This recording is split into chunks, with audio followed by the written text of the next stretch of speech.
ಜೀವನದಲ್ಲಿ ಯಾವುದು ತುಂಬಿರುತ್ತದೆಯೋ ಅದು ಒಂದಲ್ಲ ಒಂದು ದಿನ ಖಾಲಿಯಾಗಲೇಬೇಕು. ಯಾವುದು ಮೇಲೆ ಏರುತ್ತದೆ ಅದು ಕೆಳಗೆ ಬೀಳಲೇಬೇಕು. ಇದು ಪ್ರಕೃತಿಯ ನಿಯಮ. ಆಕಾಶದಲ್ಲಿ ತೇಲುವ ಗಾಳಿಪಟ ಅಥವಾ ಮೋಡಗಳು ಎಷ್ಟು ಎತ್ತರಕ್ಕೆ ಏರಿದರೂ ಗಾಳಿ ನಿಂತಾಗ ಅಥವಾ ಸಮಯ ಬಂದಾಗ ಅವು ಕೆಳಗೆ ಬರಲೇಬೇಕು. ನಮ್ಮ ಜೀವನವೂ ಹಾಗೆಯೇ ಅಲ್ಲವೇ? ಹಾಗಾದರೆ ಬಿದ್ದು ಹೋಗುವ ಈ ಜೀವನದಲ್ಲಿ ಶಾಶ್ವತವಾದ ನೆಮ್ಮದಿಯನ್ನು ಕಂಡುಕೊಳ್ಳುವುದು ಹೇಗೆ? ಬನ್ನಿ ತಿಳಿಯೋಣ. ಎಲ್ಲರಿಗೂ ನಮಸ್ಕಾರ. ಕನ್ನಡ ವಿಚಾರಧಾರೆಗಳು ಯೂಟ್ಯೂಬ್ ಚಾನೆಲ್ಗೆ ನಿಮಗೆಲ್ಲರಿಗೂ ಆತ್ಮೀಯವಾದ ಸ್ವಾಗತ. ನಮ್ಮ ಸನಾತನ ಧರ್ಮದ ಸಾರವನ್ನು, ಹಿರಿಯರ ಅನುಭವದ ಮಾತುಗಳನ್ನು ಮತ್ತು ಜೀವನವನ್ನು ಹಸನ್ ಮಾಡಿಕೊಳ್ಳುವ ದಾರಿಗಳನ್ನು ಸರಳ ಕನ್ನಡದಲ್ಲಿ ನಿಮ್ಮ ಮುಂದಿಡುವುದು ನಮ್ಮ ಉದ್ದೇಶ. ಇಂದಿನ ಸಂಚಿಕೆಯಲ್ಲಿ ಮನಸ್ಸಿನ ಸಮಾಧಾನ ಮತ್ತು ಮೋಹಮುಕ್ತ ಜೀವನದ ಬಗ್ಗೆ ಒಂದು ಆಳವಾದ ವಿಚಾರವನ್ನು ತಿಳಿಯೋಣ. ಸ್ನೇಹಿತರೆ, ನಾವು ಪ್ರಪಂಚದ ಎಷ್ಟೇ ಅದ್ಭುತವಾದ ವಸ್ತುಗಳನ್ನು ನೋಡಿದರೂ ಕಾಲಕ್ರಮೇಣ ಎಲ್ಲವನ್ನೂ ನೋಡಿದ ಕಣ್ಣುಗಳು ಮಂಜಾಗುತ್ತವೆ. ಎಲ್ಲವನ್ನೂ ಕೇಳಿಸಿಕೊಂಡ ಕಿವಿಗಳು ಮಂದವಾಗುತ್ತವೆ. ಅಷ್ಟೇ ಅಲ್ಲ, ನಾವು ಜೀವನದಲ್ಲಿ ಯಾವ ವಸ್ತುಗಳನ್ನು ಅತಿಯಾಗಿ ಅವಲಂಬಿಸುತ್ತೇವೆಯೋ ಆ ವಸ್ತುಗಳು ಕಾಲ ಕಳೆದಂತೆ ತಮ್ಮ ಕಳೆಯನ್ನು ಅಥವಾ ಶಕ್ತಿಯನ್ನು ಕಳೆದುಕೊಳ್ಳುತ್ತಾ ಹೋಗುತ್ತವೆ. ಉದಾಹರಣೆಗೆ, ಒಂದು ಹೊಸ ಮನೆಯನ್ನು ಕಟ್ಟಿಸಿ ಉದ್ಘಾಟನೆ ಮಾಡಿದಾಗ ಅದು ಎಷ್ಟು ಸುಂದರವಾಗಿರುತ್ತದೆ, ಎಷ್ಟು ಅದ್ಭುತವಾಗಿ ಕಾಣುತ್ತದೆ. ಆದರೆ ಮುಂದೆ ಸ್ವಲ್ಪ ದಿವಸಗಳು ಅಥವಾ ವರ್ಷಗಳ ನಂತರ ಅದರ ಕಳೆ ಕಡಿಮೆಯಾಗುತ್ತಾ ಬರುತ್ತದೆ. ಕೊನೆಗೊಮ್ಮೆ ಎಷ್ಟೇ ಗಟ್ಟಿಮುಟ್ಟಾಗಿದ್ದರೂ ಅದು ಬಿದ್ದು ಹೋಗಲೇಬೇಕು. ನಾವು ಏನೇ ಮಾಡಿದರೂ ಅದರ ಅಂತ್ಯ ಹೀಗೆಯೇ ಇರುತ್ತದೆ ಎಂದರೆ ಹಾಗಾದರೆ ನಾವೇನು ಮಾಡಬಾರದೆ? ಖಂಡಿತ ಮಾಡಬೇಕು. ಹೂವುಗಳು ಬಾಡುತ್ತವೆ ಎಂದು ತಿಳಿದಿದ್ದರೂ ಗಿಡಗಳನ್ನು ನಾವು ಬೆಳೆಸುತ್ತಲೇ ಇರಬೇಕು. ಕಸ ಬೀಳುತ್ತದೆ ಎಂದು ಗೊತ್ತಿದ್ದರೂ ನಾವು ಕಸ ಗುಡಿಸುತ್ತಲೇ ಇರಬೇಕು. ಹಾಗೆಯೇ ಬದುಕಬೇಕು. ಆದರೆ ಒಂದು ಎಚ್ಚರ ಇರಬೇಕು. ಇವೆಲ್ಲವೂ ಒಂದು ದಿನ ಹೋಗುತ್ತವೆ ಎನ್ನುವ ಸತ್ಯ ನಮಗೆ ತಿಳಿದಿರಬೇಕು. ಇಂಗ್ಲಿಷಿನಲ್ಲಿ ಒಂದು ಮಾತಿದೆ, ಯಾವುದು ತುಂಬಿರುತ್ತದೆಯೋ ಅದು ಖಾಲಿಯಾಗುತ್ತದೆ, ಯಾವುದು ಏರುತ್ತದೆಯೋ ಅದು ಬೀಳುತ್ತದೆ, ಯಾವುದು ಬರುತ್ತದೆಯೋ ಅದು ಹೋಗುತ್ತದೆ. ಇದು ಜಗದ ನಿಯಮ. ನೋಡಿ, ದಿಲ್ಲಿಗೆ ಹೋದವರೆಲ್ಲರೂ ಅಲ್ಲಿ ಕಾಯಮಾಗಿ ಉಳಿದಿಲ್ಲ. ಇತಿಹಾಸದಲ್ಲಿ ಏನೆಲ್ಲ ಸಾಧಿಸಿದ ಮಹಾನ್ ರಾಜರುಗಳು ಇಂದು ಎಲ್ಲಿದ್ದಾರೆ? ಯಾರೂ ಶಾಶ್ವತವಲ್ಲ. ಈ ಮಾತನ್ನು ನಾನು ಹೇಳುತ್ತಿಲ್ಲ. ಸಾವಿರಾರು ವರ್ಷಗಳ ಹಿಂದೆ ನಚಿಕೇತ ಎನ್ನುವ ಒಬ್ಬ ಪುಟ್ಟ ಬಾಲಕ ಯಮಧರ್ಮರಾಯನಿಗೆ ಹೇಳಿದ ಮಾತು ಇದು. ಕೇವಲ 10-12 ವರ್ಷದ ಬಾಲಕನಾದ ನಚಿಕೇತ ಗುರುವಿನ ಹತ್ತಿರ, ಅಂದರೆ ಸಾಕ್ಷಾತ್ ಧರ್ಮದೇವತೆಯಾದ ಯಮನ ಹತ್ತಿರ ಹೋಗುತ್ತಾನೆ. ಅವನ ನಿಷ್ಠೆಯನ್ನು ಮೆಚ್ಚಿದ ಯಮಧರ್ಮನು, ನಿನಗೆ ಏನು ಬೇಕು ಕೇಳು, ಎಲ್ಲವನ್ನೂ ಕೊಡುತ್ತೇನೆ ಎಂದು ಹೇಳುತ್ತಾನೆ. ನಿನಗೆ ಸಾವಿರಾರು ವರ್ಷಗಳ ಆಯಸ್ಸು ಬೇಕೇ? ತೆಗೆದುಕೋ ಎನ್ನುತ್ತಾನೆ. ಆಗ ಆ ಪುಟ್ಟ ಬಾಲಕ ಕೇಳುತ್ತಾನೆ, 1000 ವರ್ಷ ಬದುಕಿದ ಮೇಲೆಯೂ ಹೋಗಲೇಬೇಕಲ್ಲವೇ? ನಿನಗೆ ಇಷ್ಟ ಬಂದಷ್ಟು ವರ್ಷ ಬದುಕು ಎಂದು ಯಮ ಹೇಳಿದಾಗ ಅಷ್ಟು ವರ್ಷ ಬದುಕಿದೆ ಎಂದು ತಿಳಿದುಕೊಳ್ಳೋಣ. ಆದರೆ ಕೊನೆಗೆ ಸಾವು ಬರುವುದಿಲ್ಲವೇ ಎಂದು ನಚಿಕೇತ ಮರು ಪ್ರಶ್ನೆ ಹಾಕುತ್ತಾನೆ. ಆಗ ಯಮನು, ಹಾಗಾದರೆ ಅಪಾರವಾದ ಸಂಪತ್ತನ್ನು ತೆಗೆದುಕೋ, ಇಡೀ ಜಗತ್ತನ್ನೇ ಆಳುವ ಅಧಿಕಾರವನ್ನು ನೀಡುತ್ತೇನೆ ಎನ್ನುತ್ತಾನೆ. ಆಗ ನಚಿಕೇತ ಹೇಳುವ ಮಾತು ಇಂದಿಗೂ ನಮಗೆಲ್ಲರಿಗೂ ಪಾಠವಾಗಬೇಕು. ಆತ ಹೇಳುತ್ತಾನೆ, ಇಲ್ಲಿಯ ತನಕ ಈ ಜಗತ್ತನ್ನು ಆಳಿದವರು ಎಲ್ಲಿದ್ದಾರೆ? ಒಬ್ಬನು ಕಾಯಮಾಗಿ ಆಳಿಲ್ಲ. ನಾಳೆ ನಾನು ಆಳಿದರೂ ಎಷ್ಟು ದಿವಸ ಇರಲು ಸಾಧ್ಯ? ನನಗೆ ಅದು ಯಾವುದು ಬೇಡ. ಸಂಪತ್ತು ಇದ್ದರೆ ಏನಾಯಿತು? ತರ್ಪಣಿಯೋ ಮನುಷ್ಯ ಎಂದು ಹೇಳುತ್ತಾರೆ. ಅಂದರೆ ಮನುಷ್ಯನಿಗೆ ಎಷ್ಟೇ ಕೊಟ್ಟರೂ ತೃಪ್ತಿ ಎನ್ನುವುದೇ ಇಲ್ಲ. ಜಗತ್ತಿನಲ್ಲಿ ಯಾರ ಮುಖದ ಮೇಲೆಯೂ ಸಾಕು ಎನ್ನುವ ತೃಪ್ತಿ ಬಂದಿರುವುದನ್ನು ನಾನು ನೋಡಿಲ್ಲ. ಹಾಗಾಗಿ ಧರ್ಮದೇವತೆಯೇ, ನೀನು ಕೊಡುವ ಈ ಲೌಕಿಕ ವಸ್ತುಗಳು ನನಗೆ ಬೇಡ. ನಿನ್ನ ಹಾಡುವವರು, ನಿನ್ನ ಕುಣಿಯುವವರು, ನಿನ್ನ ಪಲ್ಲಕ್ಕಿ ಉತ್ಸವಗಳು, ನಿನ್ನ ರಾಜ್ಯ ಮತ್ತು ಸಂಪತ್ತು ನಿನ್ನ ಹತ್ತಿರವೇ ಇರಲಿ. ನನಗೆ ಅದೇನೂ ಬೇಡ. ಏಕೆಂದರೆ ಎಷ್ಟು ಬರಬೇಕೋ ಅದು ಬಂದೇ ಬರುತ್ತದೆ. ಅದಕ್ಕೆ ನಾನೇಕೆ ಆಸೆ ಪಡಲಿ? ನನಗೆ ಇದೆಲ್ಲಕ್ಕಿಂತ ಮುಖ್ಯವಾಗಿ ಮನಸ್ಸಿಗೆ ಸಮಾಧಾನ ಬೇಕು. ಹೊರಗಡೆ ಸಂಪತ್ತು ಹೆಚ್ಚಿದ್ದರೂ ಸರಿ, ಕಡಿಮೆ ಇದ್ದರೂ ಸರಿ, 100 ವರ್ಷ ಬದುಕಿದರೂ ಸರಿ ಅಥವಾ 60 ವರ್ಷ ಬದುಕಿದರೂ ಸರಿ, ಒಳಗೊಂದು ಸಮಾಧಾನವಿದ್ದರೆ ಮನುಷ್ಯ ಚೆನ್ನಾಗಿ ಬದುಕುತ್ತಾನೆ. ಆದ್ದರಿಂದ ನನಗೆ ಮನಸ್ಸು ಸಮಾಧಾನವಾಗುವ ವಿದ್ಯೆಯನ್ನು ಕರುಣಿಸು ಎಂದು ನಚಿಕೇತ ಕೇಳುತ್ತಾನೆ. ಸ್ನೇಹಿತರೆ, ಸಮಾಧಾನ ಎನ್ನುವುದು ಹೊರಗಿನ ಏರಿಳಿತಗಳನ್ನು ಅವಲಂಬಿಸಿರುವುದಲ್ಲ. ಅದು ನಮ್ಮ ಅಂತರಂಗದ ಶ್ರೇಯಸ್ಸು. ಅದನ್ನು ಶಾಸ್ತ್ರದಲ್ಲಿ ನಿಶ್ರೇಯಸ ಎಂದು ಕರೆಯುತ್ತಾರೆ. ಇದರರ್ಥ ಮನಸ್ಸು ಮೋಹದಿಂದ ಮುಕ್ತವಾಗಿರಬೇಕು.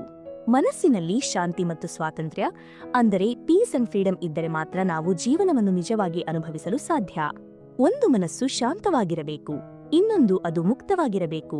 ನಾವು ಸಂಸಾರದಲ್ಲಿದ್ದರೂ, ವಸ್ತುಗಳ ನಡುವೆ ಇದ್ದರೂ ಮೋಹ ಕಡಿಮೆ ಇರಬೇಕು. ಅತಿಯಾದ ಅಂಟಿಕೊಳ್ಳುವಿಕೆ ಇರಬಾರದು. ಇದು ಹೇಗಿರಬೇಕು ಎಂದರೆ, ನಾಳೆ ಹೋಳಿ ಹಬ್ಬ ಬರುತ್ತದೆ ಎಂದು ಮೈಗೆ ಬಣ್ಣ ಹಚ್ಚಿಕೊಳ್ಳುವ ಹಾಗೆ. ಹಬ್ಬದ ಸಂಭ್ರಮಕ್ಕೆ ಬಣ್ಣ ಹಚ್ಚಿಕೊಳ್ಳಬೇಕು, ಆದರೆ ಅದನ್ನು ತೊಳೆದರೆ ಅಥವಾ ಜಾಡಿಸಿದರೆ ಹೋಗುವಂತಿರಬೇಕು. ಹೋಗದಂತಹ ಬಣ್ಣವನ್ನು ಯಾರೂ ಹಚ್ಚಿಕೊಳ್ಳಬಾರದು. ಅದೇ ರೀತಿ ನಾವು ಗೃಹಸ್ಥರಾಗಿರಲಿ, ಸನ್ಯಾಸಿಗಳಾಗಿರಲಿ, ವ್ಯಾಪಾರಿಗಳಾಗಿರಲಿ ಅಥವಾ ರೈತರಾಗಿರಲಿ, ನಾವು ನಮ್ಮ ಕರ್ತವ್ಯಗಳನ್ನು ಮಾಡಬೇಕು. ಆದರೆ ಜಾಡಿಸಿದರೆ ಹೋಗುವ ಧೂಳಿನಂತೆ ನಿರ್ಮೋಹ ಸ್ಥಿತಿಯನ್ನು ಹೊಂದಿರಬೇಕು. ಆಕಾಶದಲ್ಲಿ ಕಾಮನಬಿಲ್ಲು ಅಥವಾ ಇಂದ್ರಧನುಸ್ಸು ಮೂಡುವುದನ್ನು ನೀವು ನೋಡಿರಬಹುದು. ಅದು ಎಷ್ಟು ಸುಂದರವಾದ ಬಣ್ಣಗಳನ್ನು ಹೊಂದಿರುತ್ತದೆ. ಆದರೆ ಆ ಬಣ್ಣಗಳು ಕ್ಷಣಿಕ. ನಾವು ಆ ಕಾಮನಬಿಲ್ಲಿನ ಹತ್ತಿರ ಹೋಗಿ ಹಿಡಿಯಲು ಪ್ರಯತ್ನಿಸಿದರೆ ಅಲ್ಲಿ ಬಣ್ಣವೇ ಇರುವುದಿಲ್ಲ. ದೂರದಿಂದ ನೋಡಲು ಮಾತ್ರ ಅದು ಸುಂದರ. ನಮ್ಮ ಜೀವನವು ಹಾಗೆಯೇ ಇರಬೇಕು. ಸುಂದರವಾಗಿರಬೇಕು, ಮಸ್ತ್ ಆಗಿರಬೇಕು. ಆದರೆ ಅತಿಯಾಗಿ ಸಮೀಪಕ್ಕೆ ಹೋದರೆ ಅಥವಾ ಅಂಟಿಕೊಂಡರೆ ಅಲ್ಲಿ ಏನೂ ಇರಬಾರದು. ಇದನ್ನೇ ವಿಮುಕ್ತ ಅವಸ್ಥೆ ಎಂದು ಕರೆಯುತ್ತಾರೆ. ಮೋಹವು ನಮ್ಮನ್ನು ಬಂಧಿಸುತ್ತದೆ. ಶಾಂತಿ ಇಲ್ಲದಿದ್ದರೆ ಅದು ದುಃಖಕ್ಕೆ ಕಾರಣವಾಗುತ್ತದೆ. ದುಃಖ ಮತ್ತು ಬಂಧನ ಹೋಗಲಾಡಿಸಲು ನಾವು ಮೋಹಮುಕ್ತರಾಗಬೇಕು. ಆದರೆ ವಾಸ್ತವದಲ್ಲಿ ಏನಾಗುತ್ತದೆ? ನಾವು ವಸ್ತುಗಳನ್ನು ನೋಡಿದಾಗ, ಹಿಡಿದಾಗ ಅಥವಾ ವಿಚಾರ ಮಾಡಿದಾಗ ಮನಸ್ಸು ಅಲುಗಾಡುತ್ತದೆ.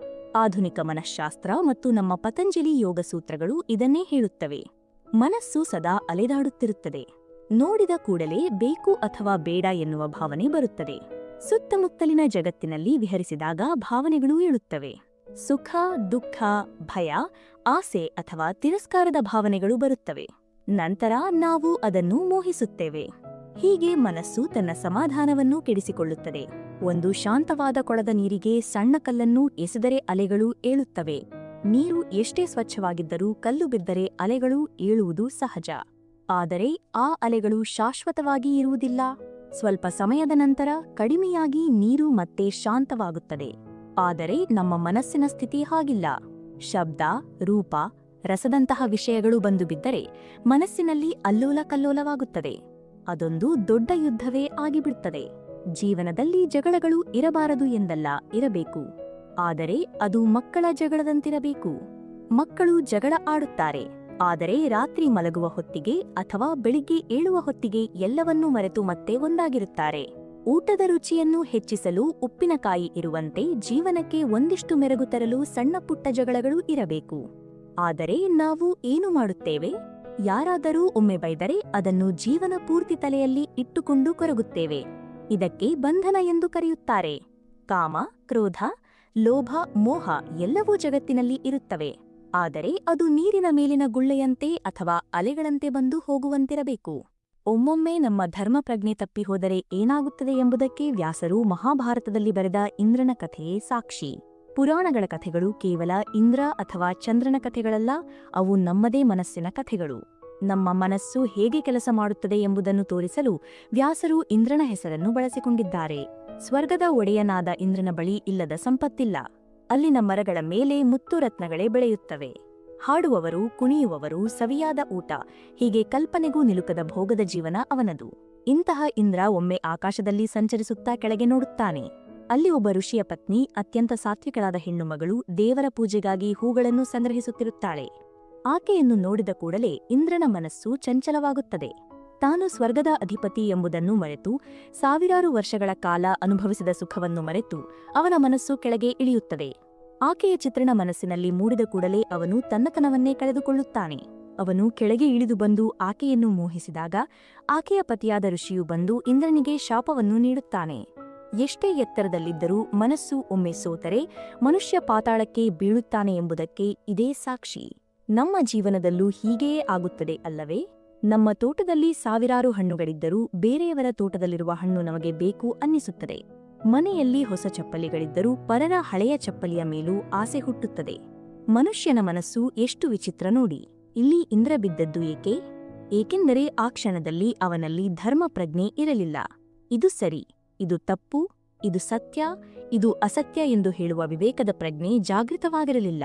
ಯಾವಾಗ ಧರ್ಮದ ಪ್ರಜ್ಞೆ ಇಲ್ಲವಾಗುತ್ತದೆಯೋ ಆಗ ಮನಸ್ಸು ನಮ್ಮನ್ನು ಕೆಟ್ಟ ದಾರಿಗೆ ತಳ್ಳುತ್ತದೆ. ಸುಖ ಕೊಡುತ್ತೇನೆ ಎಂದು ನಂಬಿಸಿ ದುಃಖದ ಕೂಪಕ್ಕೆ ದೂಡುತ್ತದೆ. ಆದ್ದರಿಂದಲೇ ನಾವು ನಿಶ್ರೇಯಸವನ್ನು ಪಡೆಯಬೇಕು. ಅಂದರೆ ಎಡವದಂತೆ, ಮುಗ್ಗರಿಸದಂತೆ ಜೀವನವನ್ನು ಸಾಗಿಸುವ ಕಲೆಯನ್ನು ಕಲಿಯಬೇಕು. ಅದು ಸಾಧ್ಯವಾಗುವುದು ಧರ್ಮದಿಂದ ಮತ್ತು ನಿರ್ಮೋಹ ಸ್ಥಿತಿಯಿಂದ ಮಾತ್ರ. ಸ್ನೇಹಿತರೆ, ಇಂದ್ರನಿಗೆ ಅಂತಹ ಸ್ಥಿತಿ ಬಂತು ಎಂದ ಮೇಲೆ ಸಾಮಾನ್ಯರಾದ ನಮ್ಮ ಪಾಡೇನು? ಆದ್ದರಿಂದ ನಾವು ಜಾಗೃತರಾಗಿರಬೇಕು. ಜೀವನದಲ್ಲಿ ಬಣ್ಣಗಳನ್ನು ಹಚ್ಚಿಕೊಳ್ಳೋಣ, ಆದರೆ ಅದು ನೀರಿನಲ್ಲಿ ತೊಳೆದರೆ ಹೋಗುವಂತಿರಲಿ. ಯಾವುದಕ್ಕೂ ಅತಿಯಾಗಿ ಅಂಟಿಕೊಳ್ಳುವುದು ಬೇಡ. ಆಗ ಮಾತ್ರ ನಾವು ನೆಮ್ಮದಿಯ ಜೀವನವನ್ನು ನಡೆಸಲು ಸಾಧ್ಯ. ಈ ವಿಚಾರಗಳು ನಿಮ್ಮ ಮನಸ್ಸಿಗೆ ಶಾಂತಿಯನ್ನು ನೀಡಿದೆ ಎಂದು ಭಾವಿಸುತ್ತೇನೆ. ಈ ವಿಡಿಯೋ ನಿಮಗೆ ಇಷ್ಟವಾಗಿದ್ದರೆ ದಯವಿಟ್ಟು ಲೈಕ್ ಮಾಡಿ, ನಿಮ್ಮ ಸ್ನೇಹಿತರೊಂದಿಗೆ ಹಂಚಿಕೊಳ್ಳಿ ಮತ್ತು ನಮ್ಮ ಕನ್ನಡ ವಿಚಾರಧಾರೆಗಳು ಚಾನೆಲ್ಗೆ ತಪ್ಪದೆ ಸಬ್ಸ್ಕ್ರೈಬ್ ಆಗಿ. ನಿಮ್ಮ ಅನಿಸಿಕೆಗಳನ್ನು ಕಾಮೆಂಟ್ ಮೂಲಕ ನಮಗೆ ತಿಳಿಸಿ. ಧನ್ಯವಾದಗಳು.